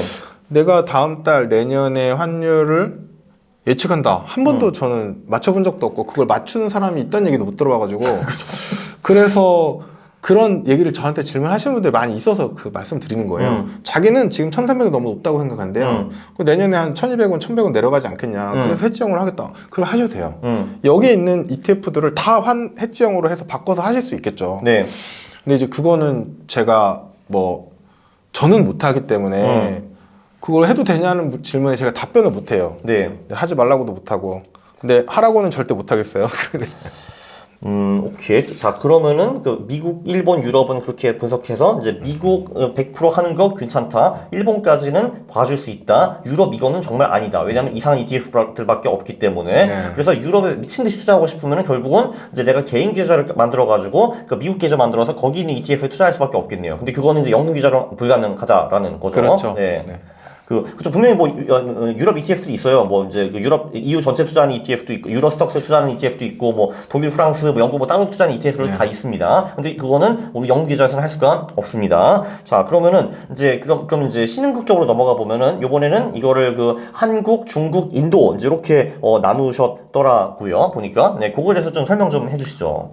일단은 첫 번째 이제 문제의 발단은 신흥국 ETF에 문제가 많았다. 네. 그거를 이제 100% 인정했고, 처음에는 이제 그냥 한국 걸로 바꿀까? 라고 고민했어요. 네. 한국 ETF는 워낙 저보수고 많아서. 그쵸. 그런데 한국이 신흥국을 대표할 수 있을까? 한국이 완전 이렇게 맛이 가면 너무 네. 속상할 것 같잖아요. 그죠. 그래서 신흥국에 분산하고 싶어서 이제 MSCI 신흥국 지수를 분석을 해보니, 네. 거기서 가장 비중 많은 게 중국이 한 30% 정도 돼요. 그러겠죠. 그 다음이 대만이에요. 놀랍게도. 네. 그 다음 인도, 그 다음 한국, 뭐 네. 기타 등등 있어요. 그런데 대만 ETF는 없어요, 국내에. 네. 왜 없을까를 가만히 생각해보면 대만이랑 한국이랑 되게 비슷하게 움직이거든요. 맞아요. 산업 구조도 이제 반도체 기반의 그런 것도 많고 수출 위주고 주가 지수도 되게 비슷하게 움직여요. 네네. 그래서 별 매력이 없어서 한국에서 그걸 상품도 안 내놓고 투자하는 사람도 없나 보다라는 생각을 일단 했고, 그러면 대만이랑 한국이랑 합치면 한 또 30%예요. 네. 그 다음에 인도 이런 식으로 가거든요. 그래서 그러면 중국, 한국, 인도에 하면 되겠다. 처음에는 이제 한국, 중국이었어요. 네. 왜냐하면 중국 ETF들이 현물에다가 환노출 이런 좋은 상품들이 되게 많이 나왔기 때문에. 네. 근데 인도는 별로 안 좋았는데 최근에 인도의 현물의 환노출 상품들이 나왔어요. 네. 그래서 그러면 이 정도면 할만하다. 네. 그래서 이제 이 세 나라로 이제 분산한 거죠. 네. 오케이. 그렇게 되었다. 그쵸. 사실, 그쵸. 이게 이제 그냥 한국, 미국으로만 이렇게 투자를 하면은 이제 한국이 최근 10년 동안은 이제 워낙 좀 안 좋았잖아요.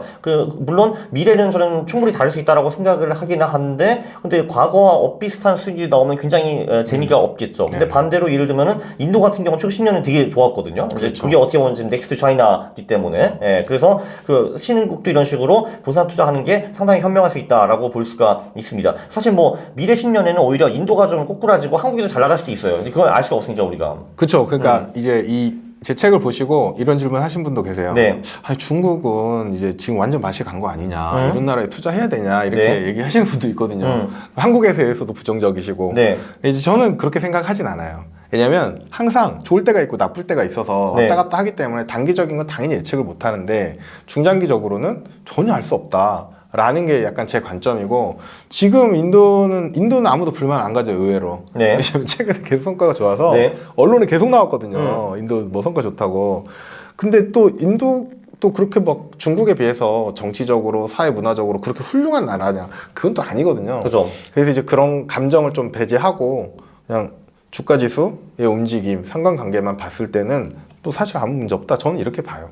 사실 이게 이거를 제가 굉장히 자주 말을 하는 건데, 주식시장의 장기 수익률은요 오로지 밸류에이션입니다. 사실 다른 지표들은 다 상관이 없어요. 이 나라가 성장 한 해 만에 그런 거 전혀 중요하지 않고, GDP 성장이 하나도 중요하지 않고요. 결론적으로 한 10년을 바라보고 투자하면 오로지 밸류에이션이거든요. 그리고 한국과 중국이 지금 별로 안 좋은 건 누구나 다 알아요. 그래서 밸류에이션이 싼 거예요. 그래서 오히려 미래 10년 수익률이 저는 미국보다 높을 가능성이 사실 크다고 보는 사람입니다. 왜냐면 미국이 좋다는 거 누구 다 알기 때문에 비싸요, 주식이. 근데 10년 후 흐름을 보면은 보통 그 비싼 주식들이 떨어지는 경우가 지금까지는 굉장히 많았죠. 네, 일단 그렇게 하고, 근데 사실 이것도 정확하게 알 수 있는 사람이 아무도 없기 때문에 다 분산 투자를 하자라는 겁니다. 그게 사실 자산 배분의 핵심 메시지이기도 하는 거죠. 자, 그리고 이제 사실 우리가 원하는 거는 주식이 빠질 때 채권이 올라주는 건데, 2022년이 그거 전혀 안 먹혔고, 요즘은 확실히 좀 주식과 채권의 상관성이 짜증날 정도로 많이 오른 것 같더라고요. 22년 후 23년에도 지금 주식과 채권이 좀 많이 같이 가는 분위기거든요. 이거 굉장히 짜증나요. 이거 혹시 뭐 경제적 이유가 있는 건지, 그리고 이게 지금 최근 2년만 이런 건지 기속 이럴 건지, 그거에 대해서 좀 의견을 부탁드립니다. 이거는 뭐 되게 어려운 질문이에요. 네. 답변하기 어려운 질문인데, 제가 보기에는 주식과 국채의 상관관계는 항상 마이너스였던 적은 없어요. 맞아요. 네. 종종 플러스였어요. 근데 이게 두 개 같이 올라가면 아무도 불만을 표시하지 않아요. 그렇죠.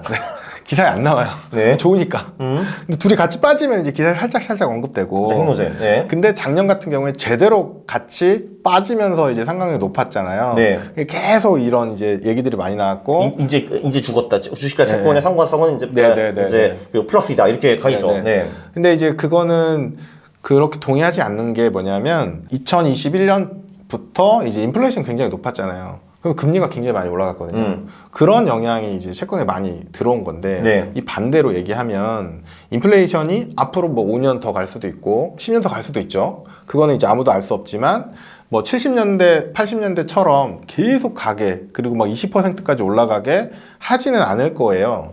이제 중앙은행에서. 그건 뭐 그것도 알 수 없지만, 근데 계속 20% 인플레이션으로 놔두진 않을 거거든요. 네. 그럴 수 없죠. 왜냐하면 사람들이 너무 살기가 힘들기 때문에. 그런데 그러면 이게 5년 후든 3년 후든 10년 후든 인플레이션이 컴다운 되면 금리가 내려가겠죠. 네. 그때 가장 빨리 올라가는 게 채권이에요. 그렇죠. 이건 뭐 명확한 진실인데, 그 타이밍을 제가 모르니까 지금 같이 가져가는 거죠. 네. 근데 그 타이밍에 주식이 만약에 빠지고 있으면 상관관계 다시 둘이 마이너스가 됐다라고 얘기할 거고, 누군가는. 네. 뭐 그때 많이 운이 좋아서 주가가 많이 좋으면 또 뭐 또 이런 얘기를 하겠지만, 둘 다 오르니까 아무도 불만을 표시하지는 않겠죠. 맞아요. 이게 그냥 얼핏 상식적으로 보면, 야, 금리가 떨어지면 당연히 주식이 오르지 않겠어라고 하는데, 근데 그거 가봐야 됩니다. 주식도 빠지는 경우, 이런 경우 되게 많았어요. 역사를 보면. 맞아요. 네, 그리고 실제로 경기가 망가지면서 주가 빠질 때 금리를 내려버리잖아요. 그렇죠. 그런 경험도 저희가 많이 했잖아요. 그렇죠. 그렇기 때문에 금리가 빠지면 시중에 돈 풀려서 주가 올라간다, 이런 가정이 되게 위험한 시나리오거든요. 안 그럴 때도 많기 때문에. 그렇죠. 그래서 이제 어떻게 될지 알 수 없는 거죠. 그래서 지금의 이제 국채 가격 하락, 그리고 상관관계 높아진 거는 40년 만에 인플레이션이 큰 영향을 줬다. 그럼 앞으로는 해결되냐? 앞으로 계속 인플레이션이 이렇게 갈 것이냐를 봤을 때는 그렇게 가능성이 높진 않다라고 봐요. 근데 언제 잡히냐, 그건 모르기 때문에 상관관계가 그렇게 높지만은 않을 거라고 보는 거고, 그렇다고 해도 항상 이런 위험은 있기 때문에 대체 자산, 뭐 골드라든지 달러, 이런 것들로 분산을 해놓자라는 거죠. 예. 실제로 뭐 작년 같은 경우에도, 작년 상반기 1, 2, 3월에 제일 많이 오는 건 금이었어요. 네. 금이 굉장히 많이 올라줬고, 그 다음에 하반기 10월 정도까지 이제 달러가 뭐 굉장히 많이 올라가면서 또 $10. 네, 포트를 많이 보호해줬죠. 그래서 그렇게 분산했던 사람들은 그래도 위로를 받을 수 있죠. 뭐 포트가 뭐 마이너스 15% 20% 깨져도, 야, 그래도 얘네가 올랐네, 역시 내가 잘 해놨네, 뭐 이런 식의 이제 시간을 버틸 수 있는 그런 힘들이 생기는 거고, 뭐 주식 국채 상관관계가 이제 끝났다? 저는 그렇게 생각하진 않아요. 왜냐하면 근본적인 이제 접근 자체가 다르잖아요. 국채를 가져가는 이유가 안전자산, 그러니까 얘가 안전하다는 뜻이 아니라 글로벌의 이제 금융 참가자들, 굉장히 그 돈이 많은 사람들이 주식이 빠지면 일단 돈을 옮겨놔요. 어떻게 됐거나 돈 옮길 때 수요가 올라가는 게 첫 번째가 있고, 그리고 이제 시장이 안 좋을 때 금리를 낮추잖아요. 그때 제가 튀는 건 당연하고, 작년에 왜 안 튀었냐? 아까도 말씀드렸지만 인플레 때문에 금리를 낮출 수가 없었죠. 네. 네, 그런 영향이 있는 거고, 앞으로는 이제 또 다른 모습이 충분히 나올 거라고 생각이 듭니다.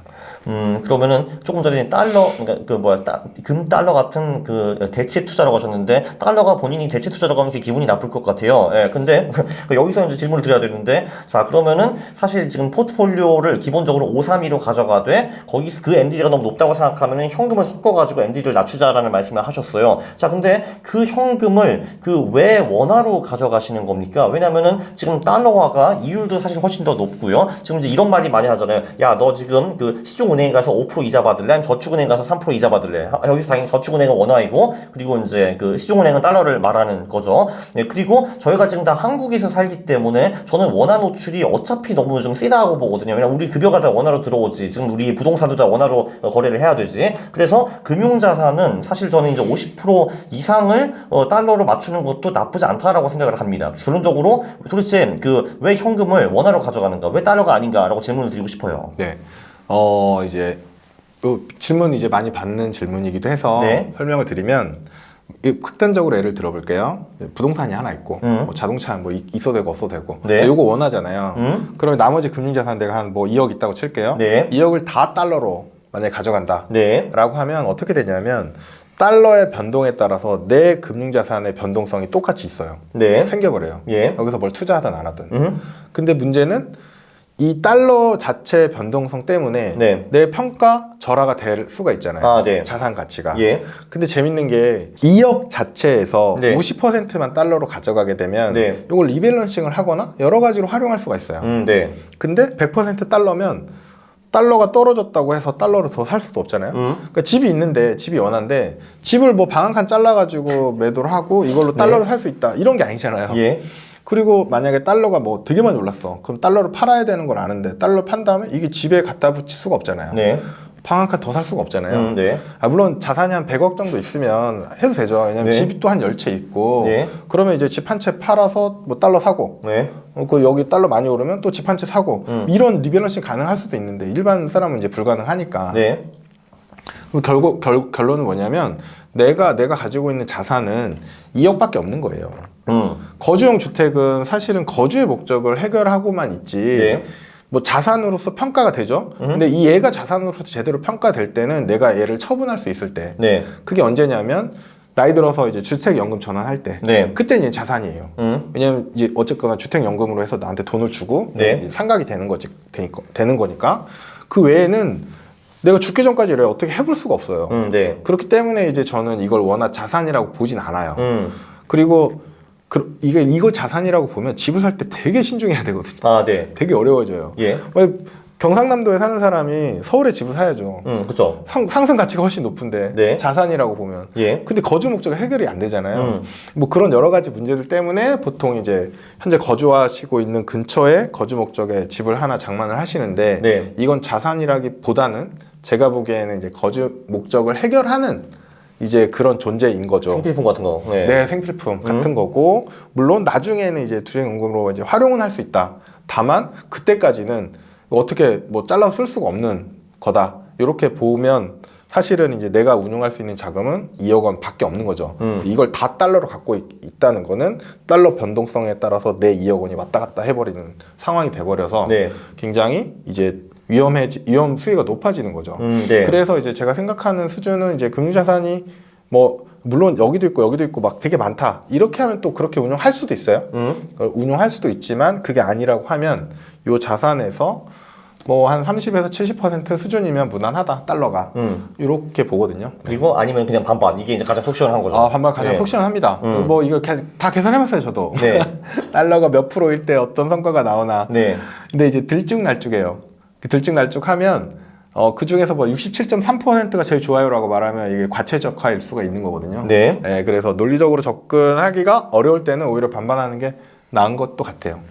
그래서 이제 슬슬 결론으로 넘어가면은 일단 정리를 하면은 그 직장인은 이 연금 삼총사를 쓰는 게 세제 면에서 무조건 좋다. 연봉이 2% 이상 그 더 벌 수 있다. 또 짧게 하는 분들한테는 그 수익이 더 클 수도 있다라는 게 있었고요. 그리고 기본적인 자산 배분은 5대 3대 2, 주식 5, 채권 3, 금 2였고, 네, 그 중에서 이제 주식은 선진국 50%, 신흥국 50%를 투자를 하고, 그리고 채권은 각각 반반 한국, 미국에 이제 투자를 하는 거고요. 그 532 전략에 MDD가 15% 나오니까 그게 좀 쫄린다 하시는 분들은 현금 비중을 추가를 해가지고 MDD를 줄이는 방법을 추천한다. 뭐 여기까지 이제 정리해보면 제가 보기엔 좋을 것 같고요. 다시 한번 말씀드리는데 직장인인데 이 책을 안 보는 사람은 바보다라고 저는 생각을 합니다. 이 책을 도대체 왜 안 보냐고. 왜냐면 누구나 그 연금 투자를 할 수밖에 없거든요. 이제 거의 강제 투자로 이제 해야 되는 거기 때문에. 네, 그래서 이 책은 제가 꼭 추천드립니다. 내가 4년 전에 이 책 봤어 하시는 분들도 또 봐야 돼요. 왜냐면 여기 나오는 ETF들이 대폭 바뀌었고 이제 세제 그런 것도 이제 많이 바뀌어 있기 때문에 거의 새 책이라고 보시는 것이 저는 좋을 것 같습니다.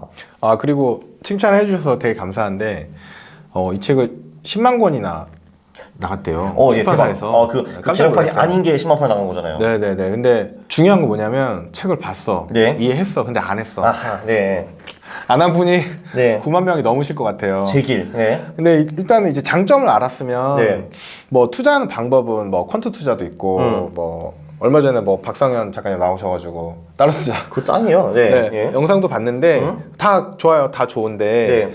일단은 공짜로 140만 원씩 주진 않잖아요. 그죠? 네. 연금에 넣으면 그냥 주는데 일단 받고 그런 거는 좀 챙겨서 갔으면 좋겠다라는 생각이 있어요. 그리고 아직은 내가 어떤 나만의 투자 어떤 전략이 명확하게 서지 않았다면 연금에 넣을 건 넣고 요건 일부 뭐 이렇게 굴리고 그 다음에 퀀트 투자도 하시고 뭐 달러 투자나 이런 것도 공부하시면서 해보시는 거죠, 소액으로.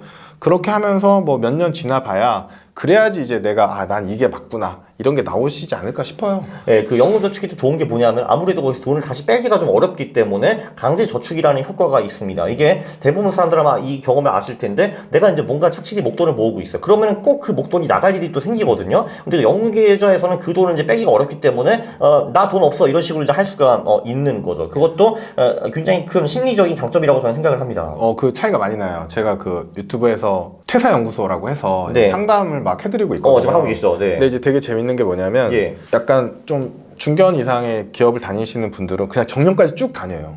네. 뭐 25년, 30년. 근데 이분들하고 그 다음에 좀 똑똑하신 분들 있잖아요. 그게 또 뭐야? 머리가 좋고 업무 능력이 뛰어나가지고 예. 중간에 자꾸 이직을 해요. 네네. 네, 이직을 해요. 막 여기 뭐 스카웃도 되고 막 이직을 하시는 분들이랑 차이 나는 게 가장 큰 게 뭐냐면 이직하신 분들이 중간에 퇴직금을 IRP로 받잖아요. 네. 그거 다 찾았었어요. 아하. 돈이 하나도 없어. 어허. 살다 보면 돈 쓸 일 무지하게 많죠. 근데 한 직장 오래 다니신 분들은 일단 퇴직금 못 빼잖아요. 그죠. DB든 DC든. 네. 그래서 딱 받는 게 뭐 작으면 2억, 3억 더 많이 받는 분도 계시고 일단 그게 확보가 달라요. 이분은 일단 노후 자금만 2, 3억이 있어. 이분은 하나도 없어. 연금도 따로 안 했어. 그래가지고 살다 보면 이제 돈 쓸 일은 무제한으로 많기 때문에 이게 엄청 큰 차이가 나더라고요.